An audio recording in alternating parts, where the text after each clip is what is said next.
Thank you very much. I'm very glad that I'm allowed to talk to you about the paper which appeared this morning. I apologize for the very long title, and you can actually see that there are many words in this title which have been appeared during the course of this week.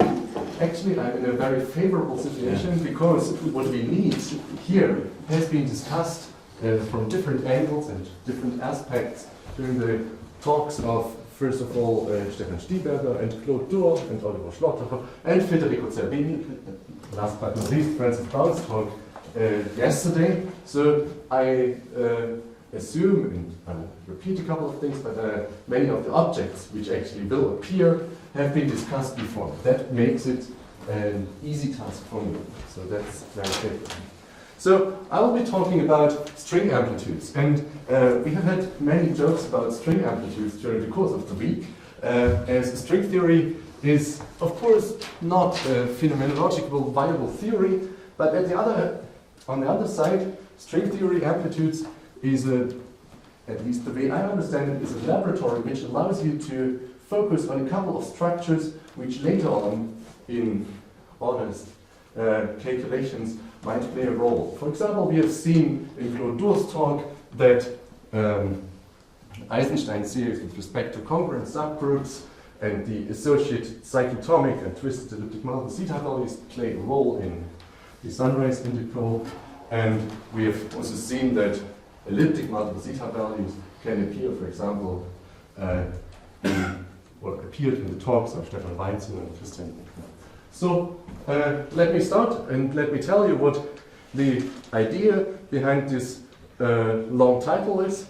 I want to spend 5 to 10 minutes collecting again what can be said about a single value projection relating open and closed strings and string amplitudes at genus 0.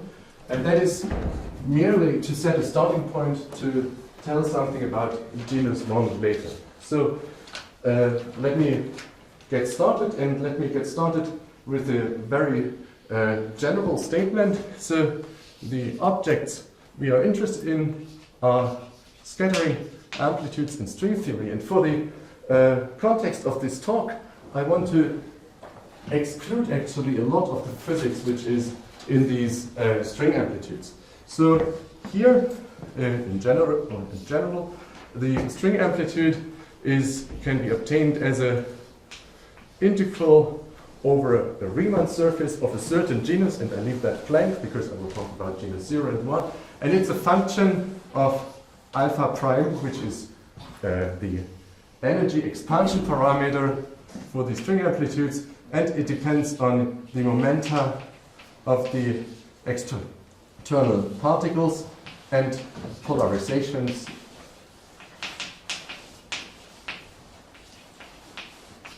And all we will need is actually the so-called Mandelstam variables which have appeared before. So I'll define Sij as minus alpha prime over 2 times pi plus pj squared, and that's the kinematic dependence. And whatever will happen during this talk is purely kinematical. So we will factor out everything which is. But the individual momenta themselves are light-like, like p squared equals 0.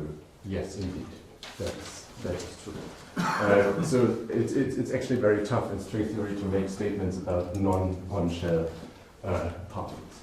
So what is the genus 0 situation? And I will explicitly keep it a little geometrical, if that is permitted. So we have at genus 0 the open string amplitude, and open refers to the situation that we are integrating over an amplitude with boundary. So at genus 0, Riemann surface with boundary is just a disk, and at this disk there are insertion points which are on the boundary, and what is convenient is that you map this disk of the boundary of the disk to the real line and a point at infinity. So that is something which has been appearing in Johannes Brödel and Hausdorff Trimester talk before. And the integral we are looking at is, on the open string side, an integral over insertion points z, that is basically the locations of the vertex operators on the boundary from dz1 to dzn, and then physicists like to write the volume of SL2 R, that's nothing else as the task to fix 3 points. And the integral is an iterated integral because we have a succession which is given on this circle. So we are integrating over minus infinity less than z1, then zn less than infinity. And then comes the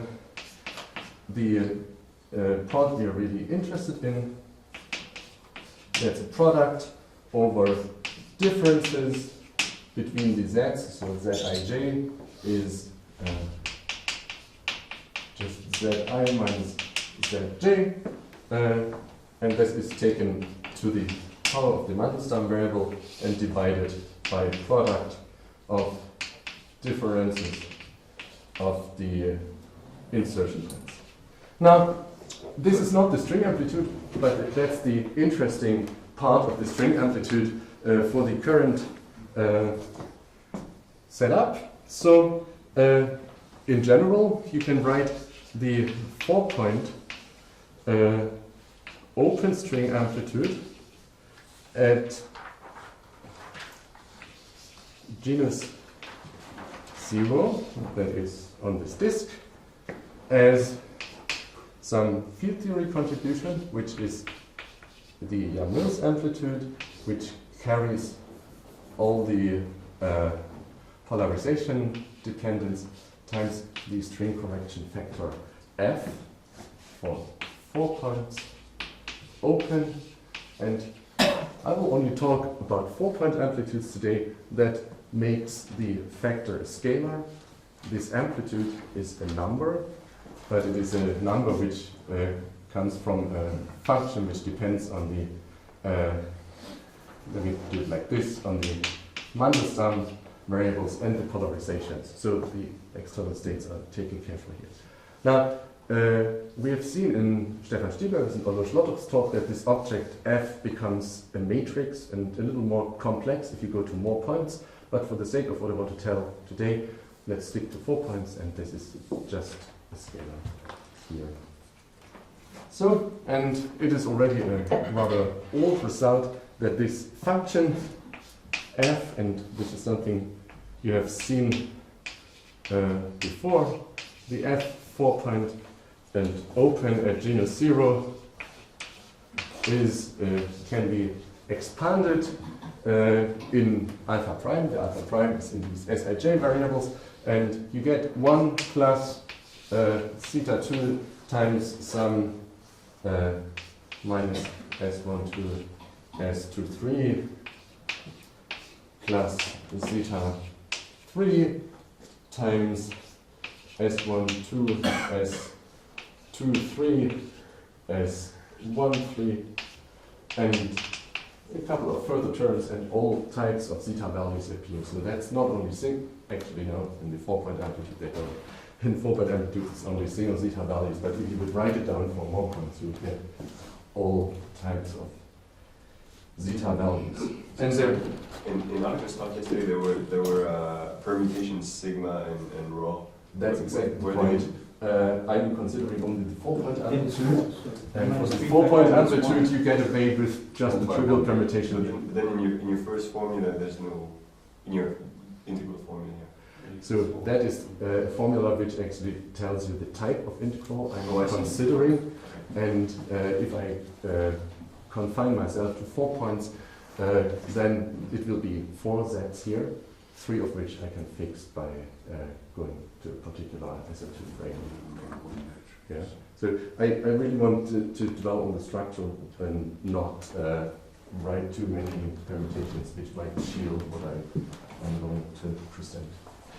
And if you go to the closed side, we get a Riemann sphere with a couple of insertion points, and the appropriate integral, you've seen that before, is d squared z1 to d squared zn over the volume of SL2, and this time it's C. You integrate over several copies of the Riemann sphere, and everything else is exactly the same. So we have I less than j to the n and some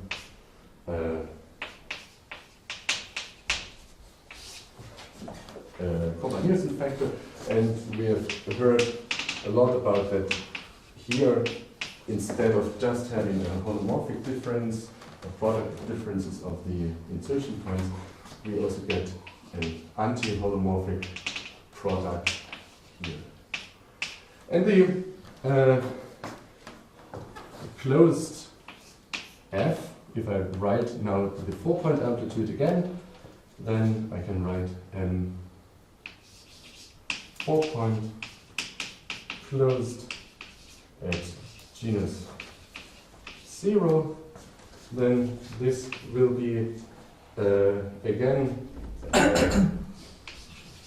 field theory, gravity, amplitude, which again takes care for the physics part, times F 4-point closed at genus 0. And this is 4-point closed genus 0.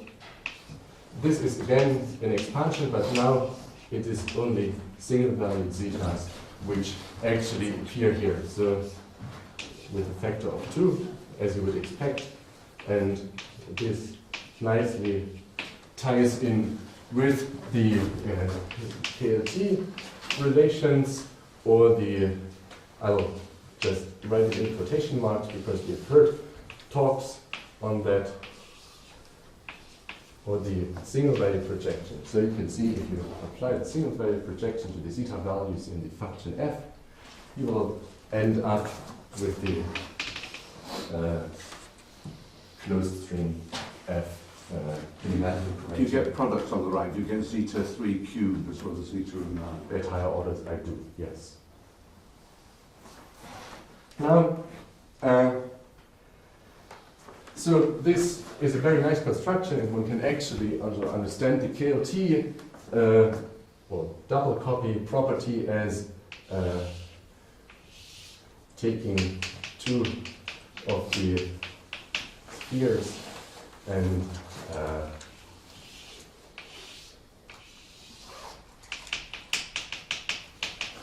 actually gluing them together, and what one does actually, what the permutations you saw in the higher KLT, they are exactly permutations which show up if you sum over all topologically distinct ways of bringing the insertion points in a certain order. But that's not what I want to talk about today.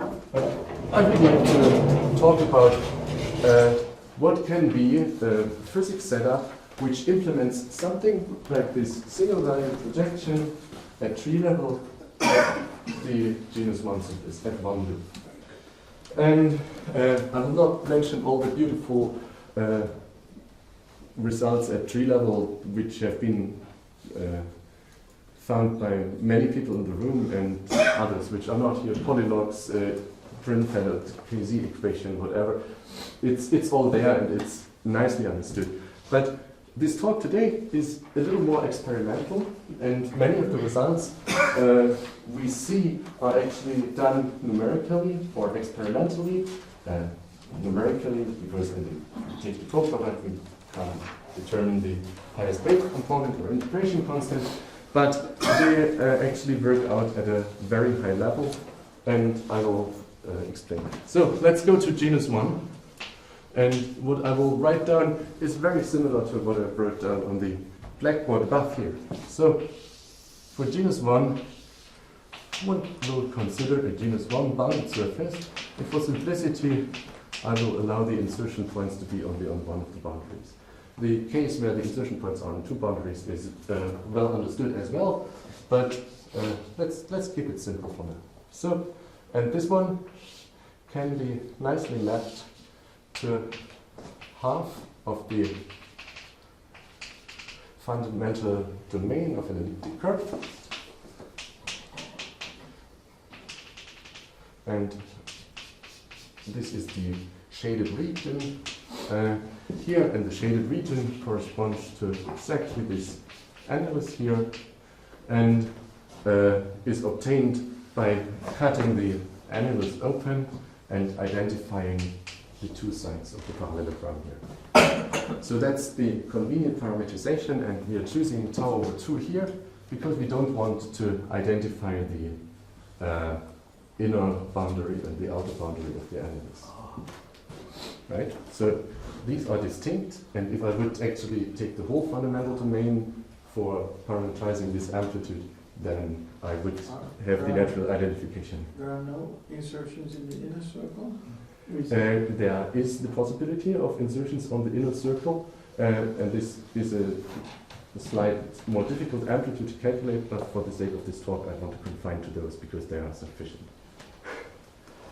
Okay, so now let's be fast here. 4-point open string genus 1 can be written as S12, S23, A Yang-Mills, and that's again the well-known field theory object times, and now comes the new feature, the integral of 0 to I infinity over f of tau, f of Sij and tau open and genus 1. So we have a tau integral here, and that is what string theory tells you. String theory tells you that as amplitude is actually obtained from integrating over all geometries of this kind for getting this amplitude. And this f of tau is something, now comes the point where things should get a little more familiar.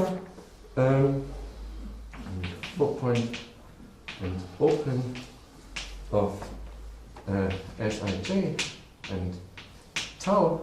This is just an integral, and I'll write it for the 4-point case, of 0 to 1 dz4, 0 to 1, 0 to z4, dz3, 0 to z3, dz2, 0 to z2, dz1, delta of z1, and then we have a product which is a product of I less than j to 4 exponential of Sij Gij, and for keeping things short, I will just say that Gij is related to the z derivative of f1 of z and tau, and this f1 of z and tau is the expansion coefficient of the Eisenstein-Kronecker series. I think it's the other way around. F1 is the derivative of g, right? Really? G is the integral over F1.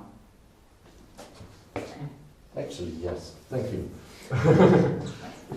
Indeed, that's the case. So, dc, dij, and I'll not put an equal sign here, but it's related to the F1, the Eisenstein, the expansion coefficient of the Eisenstein-Kronecker series. So, and that is the point where we actually, when evaluating this integral, get iterated integrals of the elliptic kind. And this is exactly the integrals gamma, or if you would confine to real insertion point and real integration paths, also the gamma tildes, which were introduced by Claude Duo on Wednesday. So we get an iterated integral, so we expand all these things, we get iterated integrals over the expansion coefficients of the Eisenstein series. Which of Claude's choices do you take? Do you take them? Do you take the holomorphic but not modular, or the modular but not holomorphic? Nicely enough for this one, as long as I have a real integration path and real insertion points, what I can always do if I have the insertion points only on one boundary, it doesn't make a difference here. So, but yes, one has to be careful that as soon as one has insertion points also on the other boundary, one has to take care. So for practical calculations, we are using the doubly periodic and non-holomorphic version, actually, because that makes the implementation easier. Yes, so this is what we get, and if one writes down the first couple of orders of this thing, genus 1, you'll get an expansion again. There's some shift in powers of alpha prime with respect to the to the genus 0 case, but what you get is 0, 1, 0, 0 plus further 0, 1, 1, 0, 0 other Mandelstam combinations and so on. So these are the A-cycle elliptic multiple zeta values which have been defined in Federico Salvini's talk yesterday. So they are special values. Actually, these are values at 1 from the iterated integrals over the expansion coefficients of Eisenstein series which have been introduced by Claude. So please, if this is not familiar anymore, the definitions have been in Federico's talk yesterday very carefully. Are there any branch cuts or logarithmic dependence on S, where S equals 0? So if you're talking about the planar case, in those integrals, once you properly regulate them, you actually end up with a series which doesn't contain any logs of Q. If you're calculating the non-planar case, you will get these log of Q terms.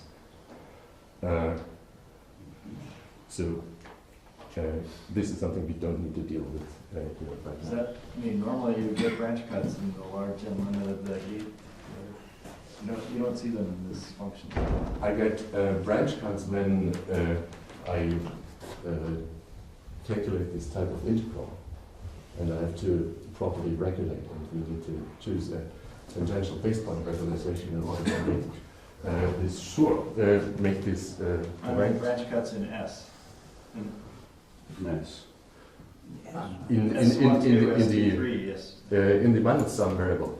Yeah. Yes, that is right. So this is not a one loop amplitude, but there is some one loop dependency in this particular integral, and yes, the log S dependence can be inferred from this integral, but you will have to take, in order to explicitly see it in the way I assume you want to see it, you have to take the field theory in order to get there. Okay. So, how does it look on the closed string side? On the closed string side, we are looking at a genus 1 surface, which has no boundary. So we are talking about a torus, and this torus will have insertion points everywhere. And So now there's no analog to this condition that all the insertion points are on one boundary component. And this, or is there a special case on the closed side that corresponds somehow to that special case? I'm about to comment on that a little later, but I can tell right now. So what would be an analog of the KLT relation? It would advise you to take combinations of two of those amplitudes in the same way as we get two of the open string amplitudes in order to get a closed string amplitude. But you need to consider all contributing topologies. So for the one loop string amplitude, and now I'll draw it anyway, you get two additional amplitudes, that is those which have insertion points on two of the boundaries. And there's yet another one, there is also the, you can already see what I'm drawing, the Möbius strip amplitude. And if you consider contributions, actually the Möbius doesn't contribute. You need to sum over all ways of gluing these topologies in order to get a torus. Oh, I'm glad I asked. It's really interesting. Okay, so you know, that's really it is something which is not completely understood in particular, but that's the way it should work from a geometric intuition, right? And one can actually show that also in the construction we do. This doesn't actually play too much of a role. I'll say in what sense. So here we get the fundamental elliptic domain as well, and we get insertion points all over the place. And the integration for the amplitude and 4-point closed genus 1 is actually STU and 1, 2, 3, 4. That's again a well-known field theory piece which takes care of the physics, and then we get an integral from 0 to I infinity deta f genus 1 4-point closed. And now this integral will be an obvious closed Riemann surface generalization of this integral here. So we will get that f 4-point closed is actually 1 over imaginary part of tau to the, and since we have 4-point, it is 4 minus 1, so we have a 3 here. And then we get an integral d squared z1 integrated over the fundamental domain of the torus.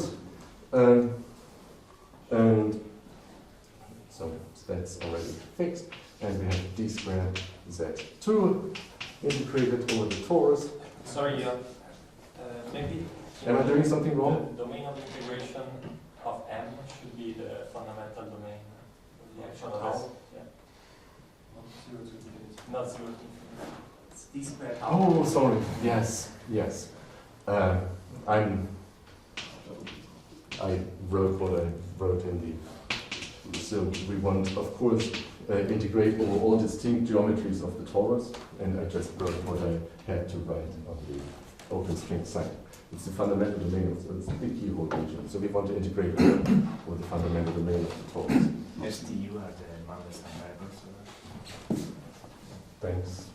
So this is S12, S23, S12. Yes, these are the Lewis variables subject to the momentum conservation constraint. So I hope now everything is correct. That's the modular invariant measure of d squared tau over m tau squared. Okay, so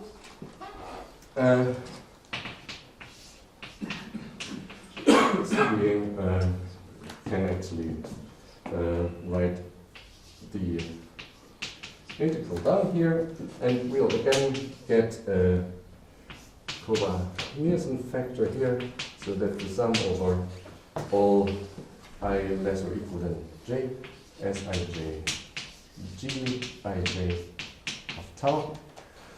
And but here it's an n-dimensional integral, 4-dimensional. Before you had 1 delta, so it's 3-dimensional. so There's no delta here. here we can. Of course, there's a translation variant, so it's one integration you can forget. This is true. So okay, I sorry. actually I take the here, question. yeah, I fixed it explicitly here. Yeah. Okay. Yes, that is right. Okay, and now we have to jump a little because I'm hesitating to write down what is the analog here of the open string result. Because that would, if we could calculate it, be very complicated. I want to take a different path here and tell you that these f's here are just a different representation of the modular graph functions presented by Francis Brown yesterday morning in his talk. So whatever you get here from this expansion can be written in the same way as a lattice sum with terms with imaginary part of tau in the numerator and sums over n plus n tau absolute value squared, and there's a whole theory underneath. Here I want to actually do it a little more on a graphical basis, that I can actually afterwards compare the open string side with the closed string side. So these GIJs, they are again related in the same way as these GIJs to the expansion coefficients of the Kronecker series. And I want to introduce a graphical notation. So I want to take a line between two vertices, and I want to associate this line to one propagator. So physicists call this, it's actually the propagator, it's the one loop propagator, and this closed string one loop propagator has the nice property that once integrated over the torus, it will vanish. So physicists would say we only get one particle irreducible graph, because all one particle reducible graphs are automatically zero. That is, if I have a graph representing one of those integrals of this form,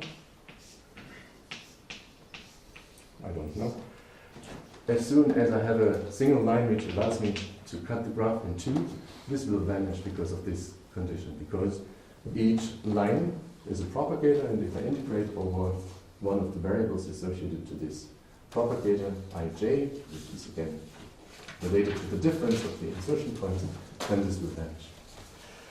And one example, and that's the notation I'm going to use, is D, that's the letter I will use for modular graph functions of a particular graph.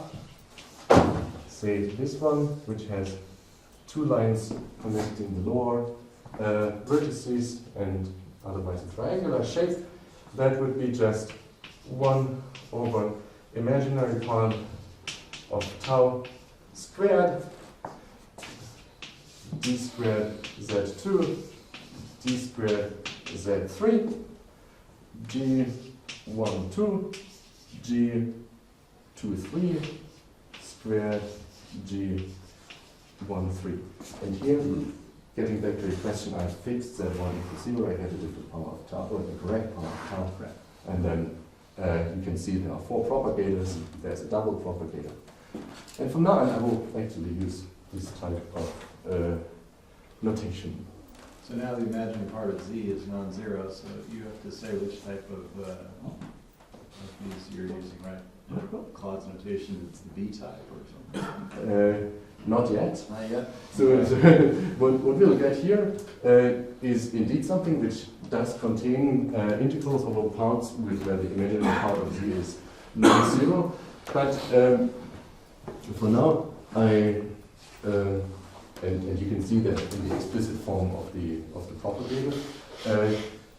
For now, I want to stick to the information that whenever I calculate this integral, and this has been done by Green, Hausdorff, Brödel, and other people, I get these modular graph functions. I'm happy to explain how that with the inside works, but yes, it's in there, and I can easily explain that. Maybe it helps that this G is not the same G as before. For now, this is an open string G, and as long as we are here, if we have still the iterated integral and we are not constructing open string graph functions, which I will do, these G's are basically the same. It's just that here I don't make use of the imaginary part of that, while here I need to. Just as a mathematical level, the question that was just asked, so these GIJs are no longer translation invariant, but only quasi-periodic. So therefore the integral you've written down per se doesn't mean anything, because it depends on which. Of course you can say you always take the fundamental domain you showed us. Indeed. It's not yet. And then I have to come up with a prescription how I actually handle the quasi-periodic. Okay. Is it, Just to make sure. I'm sorry, so I'm aware of this. Just Let me yeah, sure. please gloss over that. I'm aware that this is a problem which needs to be addressed, but I would like to continue in order to get to geometric. Actually, it is not a problem, it's just something which has to be taken care of.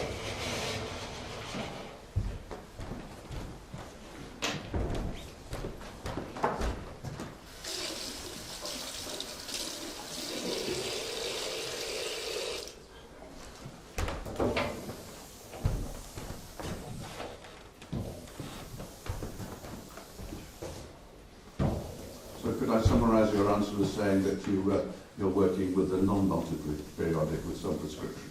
Can you say that again? I'm working with You- what? You're working with a holomorphic alternative, which is not doubly periodic, but with some prescription.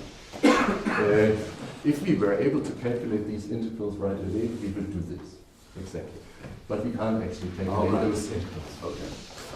I thought the original instruction was to use the doubly periodic these functions for closed string theory.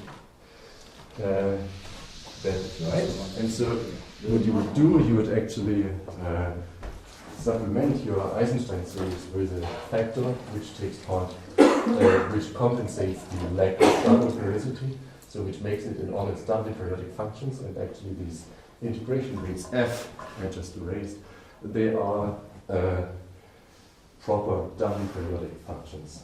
So these would take into account in order to do the calculation. Actually, the whole calculation of the modular graph functions on the results we would compare to, they are actually done by Green and often Göttingen on the level of lattice sums, mostly, or at least the Laurent polynomials. So they used a completely different way of evaluating these integrals.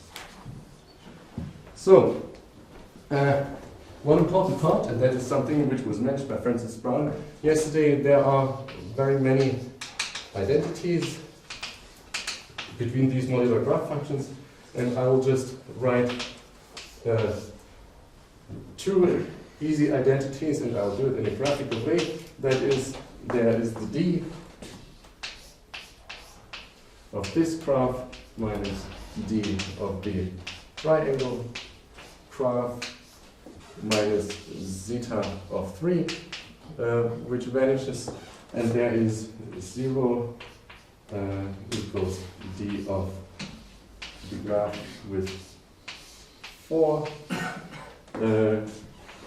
with 4 edges, 24 D of the example graph I had before, plus 18 D of the box, and that's not the field theory box, but the modular graph box, minus 3D of the double graph squared, and that's it. And now that's the result I want to compare to. Later you can write down the expansion of this function, 4-point closed, the first couple of terms, simply in terms of these modular graph functions. So what you do, you expand the exponential, and then you calculate integral by integral, and what you get is, that is 1 plus 2D of this graph times some minus some variables squared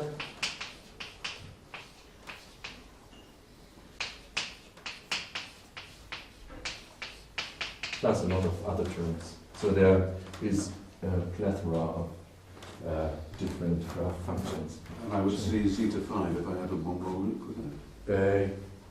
You would actually see zeta 5 with the Laurent polynomial attached to this modular graph function. Okay. So yes, since you are mentioning it, let me say that each of the modular graph functions actually has an expansion. So each D of some graph, and let me simply write a curly G here, can be written as a sum over n equal 0 to infinity of some coefficient Cmn G of y, where the variable y is a convenient pi times imaginary part of tau times q to the n, q bar to the n. That's what you actually saw yesterday in Francis Brown's talk, and he told you that these coefficients are actually not in zeta values. No, but that's the coefficient. But the first, it's a Laurent polynomial of bounded degree. That is clear. No, it's not clear. And that's the statement. I- That's the question. You just wrote c of y, but as a function of y, it's a Laurent polynomial of the degree independent of mn. Yes, That is so true. that was- Yeah. So actually, this is sort of the wrong way. I'm sorry, maybe I said something not clever. I was about to say You that just didn't say it, but zero. I'm checking. Yeah. Yeah. Okay. So the It's statement bounded is degree above and below, right? For indeed. So So- the 0, coefficient. That is the coefficient without any power of q of a certain graph is polynomial in tau, which ranges from which has a limited range of weights for tau. So tau goes. polynomial or Laurent polynomial, and they're also negative. There are also negative Yeah, powers. so not It's a so Laurent that's polynomial. this. Okay. And my question was, is it true? I think it's always true that the degrees of those polynomials are bounded. Yes, so it was, Yes, it it was was. also in my thesis. Yeah, no, Joe, but I'm just going to. I'm not asking who did it, but it's true because. It is this true. So then, well, okay, I'm just better write this expansion. I can explicitly also write this expansion. I'll write it for the Beaver cycle, and it means at least on one side in a minute. Okay, so there are many identities, and what was the goal and what was the starting point of this project? The idea was, can we construct something on the left-hand side which is similar to these modular graph functions on the right-hand side? So, and what we need to do for achieving this goal is we have to do some modifications to the integral I wrote down here.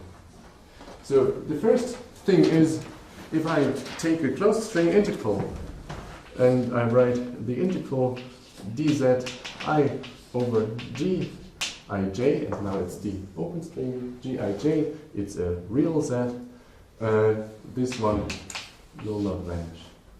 So we don't get only, if we are taking the same graphical prescription as we did over there, we don't get only one particle irreducible graphs, but we get reducible ones.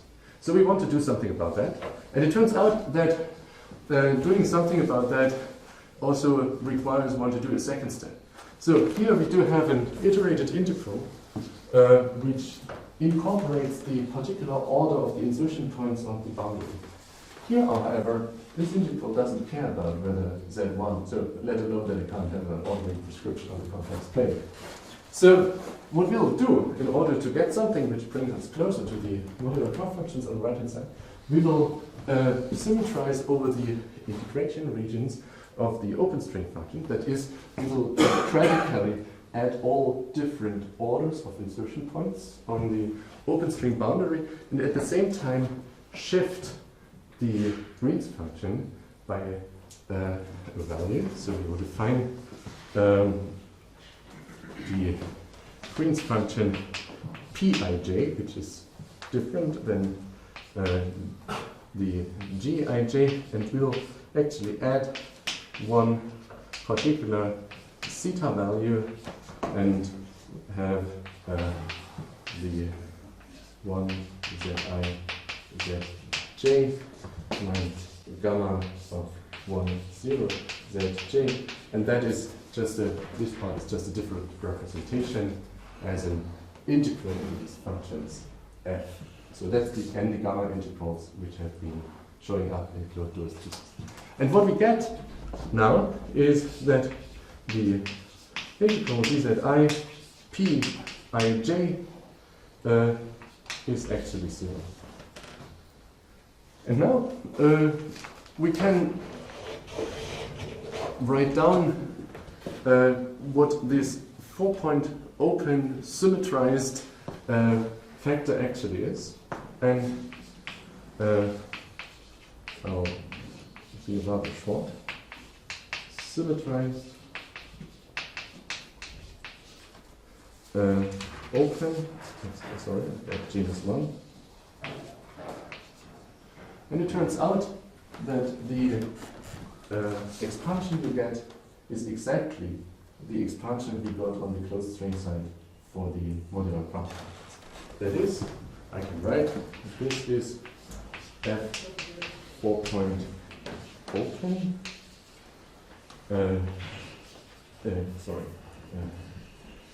Closed genus 1 with the replacement e goes to a, and I define a of a certain graph to be the the sum over all orderings of z's of the 0 to 1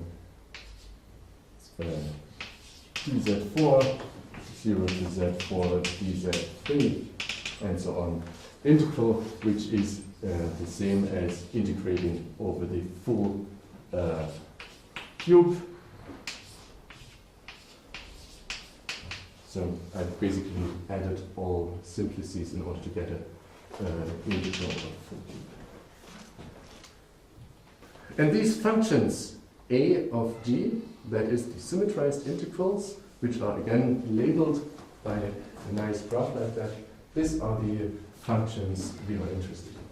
The reason we are interested in is the following. I wrote down these two examples of identities here for the modular graph functions. So the obvious idea, if you want to see whether these functions A have something in common, you want to see okay. No, just that equation. I'm talking about, yeah. But when you say you're interested, you need to get this beautiful structure, but the physicists would actually like the unsymmetrized ones also, or not? The physicists can calculate the unsymmetrized easier, and what we actually did, we calculated the symmetrized from the unsymmetrized ones. But no, what is the goal? We would like to define a tentative, careful generalization of the single value projection on these functions A, which will deliver And so the you modular actually- graph So you functions. really want the symmetrized ones for that. Yeah. We really want the symmetrized ones. It's not just that So that's all we actually, do. the symmetrized ones, if you're talking about string theory, they are actually not valid amplitudes in the sense that an abelian particle is not part of the string spectrum if you're looking at the type 1 open string that is calculation stuff. So we are pretending to have an auxiliary particle just to make this kinematical integral. If you're doing mathematics, you can forget the string thing. Is that your recommendation for further life? In this talk. Yes, for this talk, I forget that string theory would actually forbid. So we have no commuting gauge bosons. Yeah. So I'm confused because I thought the open string answer is holomorphic in tau. Is that right? Yes. So And this side over here has Q-bar dependence in it. indeed, it has, and you'll see in a You'll see minute how how that that actually works can out. be mapped onto each other. So Okay. it's actually very similar to what you have at genus 0. If you write down what is the correction on zeta values and single value zeta values on the other side. So you get the same kind of structure. Okay, so let me write down two identities for acycle graph functions. Oh, you have time, rather one. So one identity which we find is the following. So we have that this, and this is now the calculation of the symmetrized integrals, minus a of a triangle minus 1/2 zeta of 3 minus 6 zeta 2 omega a of 0, 1, 0, 0 is 0. And now you ought to compare this expression with the expression up here. So that looks more similar. And it actually looks even better if you imagine that you take the single value projection of this zeta 3 value and take the single value projection of the zeta 2 here, which means that since this is an odd single zeta, this will be supplemented by a factor of 2, which makes it right away the zeta 3 up here. And the zeta 2 here is annihilated by the single value projection, so this term will actually vanish. That is the symmetrized, and that's actually true not only for the simple identities, but for far more identities. We've checked up to with 6, and that whenever you get an identity between these open string graph functions, you get, once you take the single value projection on the zeta values, you get the corresponding identity of the modular graph function. So that is... And conversely, does every such identity lift to something? Because There's there's no anti-projection. It's a projection. Yeah, It's actually a projection on a symbolic projection. It's not a projection. It's because it doesn't So have zero. is there any way, to, if you just look at the thing with the D, to guess how to put the zeta 2 back in? Is the recipe? This is a direction we have been thinking about, but we have nothing we can say about that right now. But having this type of relation, one can actually lift things. So I think I started about 10 minutes late. Am I allowed to have 10 minutes, please? So this is the starting point of a nice story. And so far what we've done is pedestrian string calculation mathematics. But now let's get a little more precise on what that means. So what we finally would like to have is a way which allows to compare these modular graph functions, in particular the whole Q expansion, or Q bar expansion of the modular graph functions from open string graph functions. And even better, if possible, it would be very nice if one could calculate the modular graph functions from these symmetrized open string graph functions. And in the remaining time,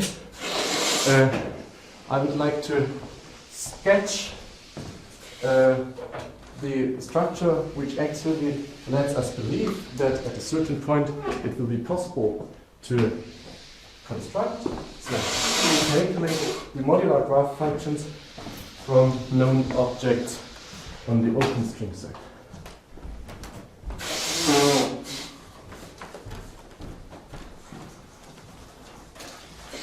So let's have a look to the Laurent polynomial C00 of G on the right-hand side, and let's look at a particular Laurent polynomial, which I will note by a lowercase letter d.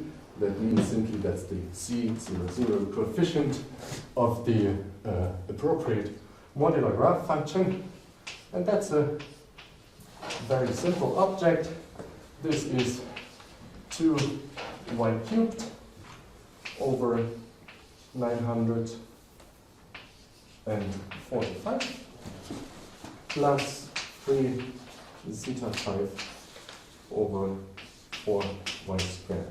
So the y contains the tau, so it's really the Laurent polynomial, and the definition of y was up there. It's just a power. What is little d? Little d is C00, that's the Laurent polynomial, that's the coefficient of q to the 0 and q bar to the 0. That's exactly the object you've been asking about before. And thinking about these acyclic graph functions, one can write down these acyclic graph functions as some constant terms, some zeta n's to some power, plus some modular graph functions with certain coefficients. This is what you get. So there's a lag here. So while here we get a polynomial in tau or in tau, for these acyclic graph functions we only get zeta values. They have a constant term, and they have a Q expansion which originates from the acyclic EMZVs. So this is like a roadblock for comparing these two things, but there's a way out. And the way out had been presented by Federico yesterday the way out in order to get something which we might be able to connect between those two sides is the B cycle, E and Z B. So, yesterday there was an identity on the blackboard saying that you can evaluate the E cycle, the A cycle, sorry, E and Z waves at -1 over tau, and this is nothing else as tau to some power which depends on the labels, and R, and also the length of the label times the omega B multiple zeta values. And Federico mentioned already yesterday that this conversion, that is the rewriting of the A cycle elliptic multiple zeta values in the B cycle elliptic multiple zeta values, is the thing where the calculational work actually was hidden in this project. So he mentioned that he can either employ a method developed by Francis Brown. We have also another method which works equally well in other situations. The punchline is these B cycle E and Z V's that are the ones where the integration path, just to remember, is not along the real line along the A cycle, but rather a straight path on the B cycle. You can calculate that, and you can express the A cycle graph functions in terms of elliptic zeta values with respect to the B cycle, and this will lead to what we call B of a certain graph. And again, here we can write down an expansion, get a in Q, get a again a Laurent polynomial, but only the holomorphic P. And in the same way as I take the lowercase letter here, I can take the lowercase letter here and write down what the Laurent polynomial for the B cycle E and the V is, and it is actually I times T cubed over 3780. Look at the 945 over there. Minus 3 zeta 5 over 2 T squared. And that is actually... what is capital T? I've got tau. Oh, I'm sorry. Yes, T is just T times tau. So that's the open string analog of the Y over there. Thank you. Yeah, thanks for asking. So, comparing these two expressions, we actually wrote down, and that's the most important result of the paper which appeared this morning, that once you take T to 2 times I Y, and at the same time zeta of n to zeta of n single valued, you can actually relate the Laurent polynomial, or get the Laurent polynomial for each of the modular graph functions we've been able to test from the modular graph, from the open string graph functions when we expressed them in terms of B cycle elliptic model zeta values. It just shows that tau is a silly thing to use. You should have used 2 tau in the first place, like I said. This is indeed true, and then we need to talk about how to correct. So it's 2 pi I. Pi should be 2 pi I, not 2 pi. Yeah. And then there are no i's either. Somehow I expected this question, but I couldn't decide who would ask it actually. Yeah. No, the reason we're sticking to this is a historical reason actually. So But who? a historical reason, because these results have been always given in terms of P and tau in the older papers. Of course, but you shouldn't change Y, you should change T. So if you put capital Y, I suggest, since you're using capital X, capital Y is 2 pi I tau. Then you simply put capital Y, it doesn't go back to it. We are aware of this. Let's just leave it like that for the moment. Yes. So Now, actually, that would be a question I would have hoped to get here. You say, oh, how far did you actually go with testing this thing? Yeah. So here, that's just simple zeta values, and you get factors of 2, and what can be in there?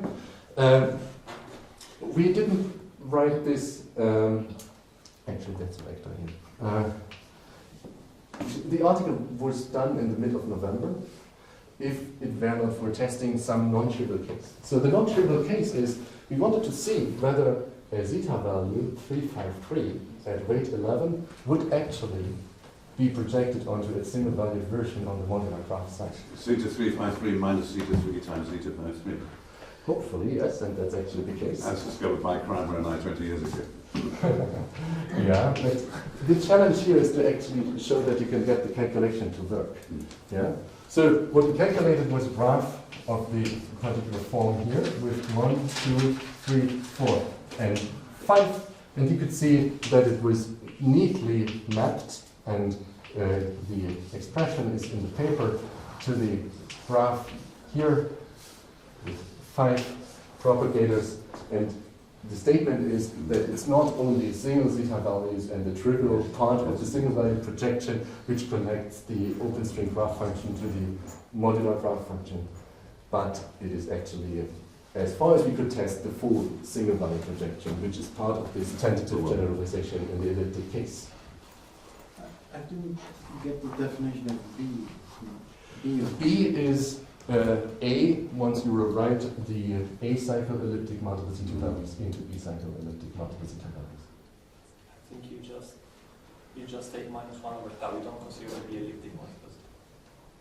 So you don't consider the things on the right. That is right, but that's actually that's the calculational way, but that's exactly doing this and using this identity. So we are expressing B in terms of A cycle elliptic multiplicity values evaluated at -1/tau. So V is just A of -1/tau. I can even write it. Yeah, that's the case. Okay, so I'm at the end of what I can say within a certain amount of time, but let me do a couple of remarks. The first question you would actually be asked if you write down something like that is, this is something which relates the Laurent polynomial with the tau polynomial for the D-cycle graph functions. Now, what about all the other parts? So the other parts, these omega a's evaluated at certain value of tau, they have a Q expansion. And is it also possible to actually relate the Q expansion of the open string graph functions to the modular graph functions? And yes, the answer is yes, we could do that for all the examples we've been looking at, but it is very likely, and that is something which arose from discussions with Francis Brown, that this needs a correction. So, just to state it, if we rewrite the elliptic multiple zeta values in a certain way with a particular class of iterated Eisenstein integrals, and I would like to apologize for not being able to, in the last minute, carefully explain that, then the corresponding projection here will take so this is an iterated Eisenstein integral, and the statement is that you can rewrite all the objects here at -1/tau in terms of these iterated Eisenstein integrals. Then you get 2 times the real part of this particular Eisenstein iterated integral.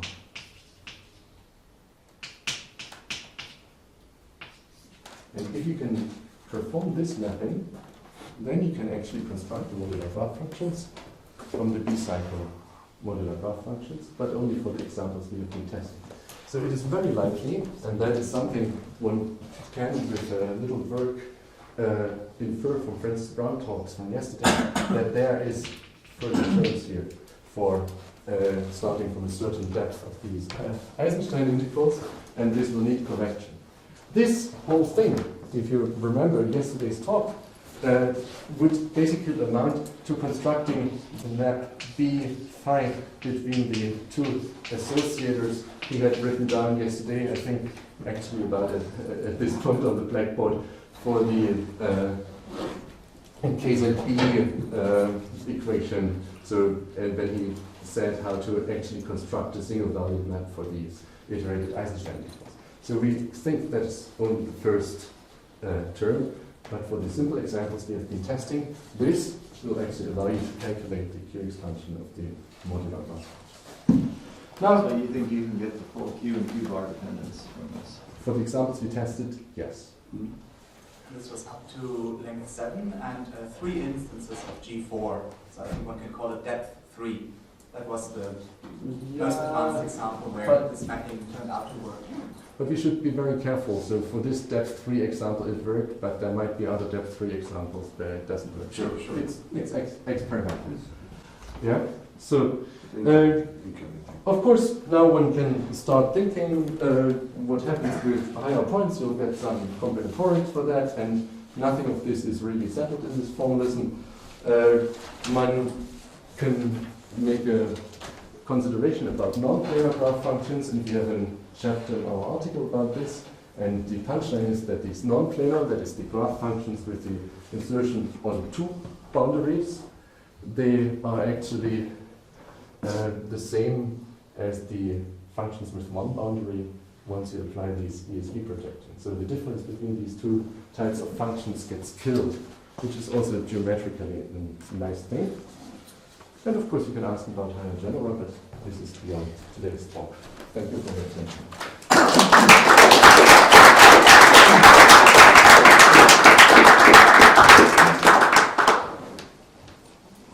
So I have a comment and a question. Now the comment doesn't come from me, it comes from Johannes, but Johannes had to leave, so I will read his comment.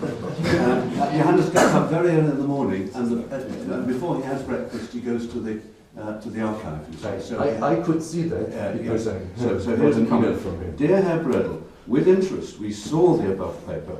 He's using the royal we, he's talking about himself there. And we thoroughly I'm happy assume, about your interpretation. and we thoroughly assume that at no stage was the multiple zeta data mine consulted. Actually, this is true. Good. Because, because now I have an implementation of all these relations using correction. Excellent. So, Yeah. so that follows on from a question I asked, and I said Nonetheless, previously, we are becoming obsolete. I understand that, but we're still convenient. But you're sufficiently up to date Yeah. that you didn't. but thinking about this email, I was asking myself if in one of my old procedures the multiple zeta value might have actually. No. So, But you're using the yes, right. Very good. we're- Okay. So now my real question, okay. which is not a comment, it's a question, and that is that is there anything special about the combinations of graphical multiple zeta values that you get, or are you just looking? In other words, is the amplitude important, or is it something generic to the mathematical structure of the individual terms? It's important in the sense that all the objects we're getting on the open string size are elliptic multiple zeta values. Yes. So Francis pointed out yesterday morning Yes. that all these values Yes. are those which are compatible with the derivation algebra. That is, you can write each elliptic multiple zeta value as an iterated Eisenstein integral, but not the converse. So it's only particular linear combinations of the iterated Eisenstein integrals which are allowed, or eliminated if you want. You find it simple formalism by the derivation algebra which appear on this side. For this side, I can't make statements. What is the particular thing? Beyond what I wrote here, I don't know. Thank you. And I would expect some defects as long as we are on the 4-point function. Just as a tree-level analog, there were no higher depth zetas at 4 points, but they appeared at higher multiplicity. And of course, one can play this game at higher multiplicity. So if there are defects at 4 points, then maybe one can find them by looking at more external x. So, yeah, I'm not sure. So we can't play this game at higher points right now. Really, yeah. So let's just leave it as it is. So it's, yes, the 4-point function might be special, but I wouldn't know in what sense. So this statement is a conjecture, partially proven, or I mean, just a few examples. It is just a few So examples. it's a conjecture that the small d and the small b are related in this. Yes, single so value we have tested something No, like no. 40 examples, Well, whatever, I but understand. that's not true. Well, Yeah. a conjecture means it's been tested. A conjecture is a conjecture is a Yeah, conjecture. a conjecture should have been tested in many examples. But you know, I'm from Federico's thesis about things. You know that on the d side you only get multiple zeta values. And I'm not talking about the constant term. So there we know at least that we are in the world of multiple zetas. Mhm. But we don't know that we're in the world of single value multiple zetas. Or do we know that now? Because the conjecture says No. that it's the projection of. Yes, So, So- and on the b side, do you know anything? Do you know at least that these are multiple zetas, or yes. On the B side, we know that there is multiple zeta values. and on the d That's- side also? On the Or D not? side, I think from Federico's, Yeah. do we know that it's only multiple zeta values which appear No. here? So- But there's so no we know- proof We that. know this only for some infinite families, but not in the general case. So we- In the so we general don't case, know. the result is that there are special values of multiple points. Okay, Yes. so even the Okay. fact that it's in this world at all is Yes. conjecture in general. Yes. That's what I was. Okay, just trying to see what Yeah, remains so, to be done. so this is an experiment. Yeah. I said at the very beginning it's an experiment, but it's an experiment which Encouraging. leads to something which No. is exactly what you would expect. No, it's wonderful. That's actually nice. Good news. So we'll continue trying to find more. In particular, we would like to see whether there's corrections or there's no corrections here. And But for I'm- higher I'm pretty corrections, sure yeah. there will be corrections in our own.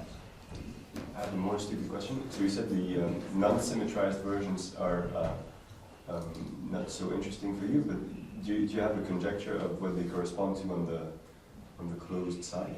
Do you have like the individual pieces? No, I don't. So that is basically the same question as asking whether you would find a particular combination in the same way as Oliver presented yesterday at tree level of these non-symmetrized functions which would directly yield some modular graph functions. And no, nothing, at least I don't know anything about it. Right? So I would be very happy to learn this. Then would also know where to start. So one point would to look at so-called monotony relations on the topos in the more fundamental domain, and then one would maybe learn something about it. What about the last integral over tau? Oh, Yeah. Good. yeah, the last integral over tau is a rather problematic friend here, because it's terribly divergent. And for the open string, it is known that once you consider all the three topologies contributing to the amplitude, some of these divergences actually cancel, and you can get to some result. On the closed string or modular graph function side, I'm not sure whether one can actually solve these integrals. One simply leaves it as it is, and for now it says this is what needs to be settled. So this is also the reason one stays in this elliptic world. But again, you can throw away the string theory and say it's the mathematics of the integram that Indeed, yeah. Where the integrand Like is the out, amplitude is which people throw away. we should, yeah. Really. Okay. That's it. Since we've no chance.